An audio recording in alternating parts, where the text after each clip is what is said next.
தாய் தமிழ் உறவுகளுக்கு வணக்கம். அதிமுகவிற்கு புதிய பொருளாளர்.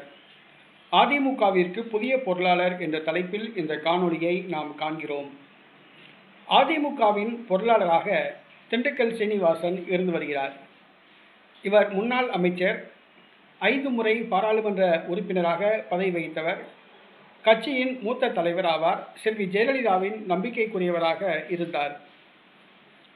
எடப்பாடி பழனிசாமி தலைமையில் அதிமுக வந்த பின்பு திண்டுக்கல் சீனிவாசனை பொருளாளராக்கினார். அவர் முக்குளத்தூர் சமுதாயத்தை சார்ந்தவர்.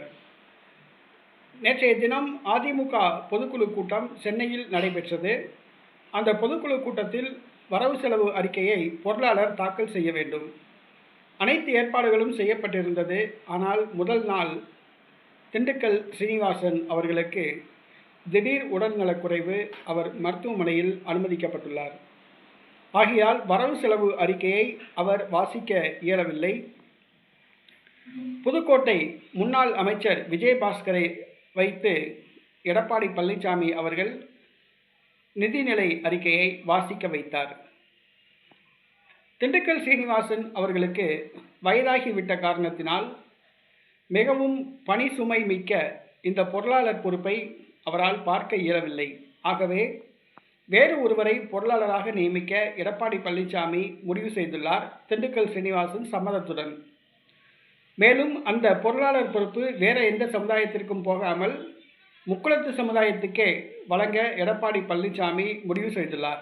ஆதலால் தான் புதுக்கோட்டை விஜயபாஸ்கர் அவர்களை தேர்வு செய்து இந்த நிதிநிலை அறிக்கையை திண்டுக்கல் சீனிவாசனுக்கு பதிலாக வாசிக்க வைத்துள்ளார். புதுக்கோட்டை விஜயபாஸ்கர் தான் அதிமுகவின் அடுத்த பொருளாளர் என்பது உறுதி செய்யப்பட்டுள்ளது. அதிமுகவின் புதிய பொருளாளராகிறார் விஜயபாஸ்கர். மேலும் நேற்றைய தினம் நடைபெற்ற அதிமுக பொதுக்குழுக்குரிய செலவுகள் அனைத்தையும் புதுக்கோட்டை விஜயபாஸ்கர் தான் ஏற்றிருந்தார் என்பது குறிப்பிடத்தக்கது. ஆகவே அதிமுகவின் புதிய பொருளாளராகிறார் புதுக்கோட்டை விஜயபாஸ்கர்.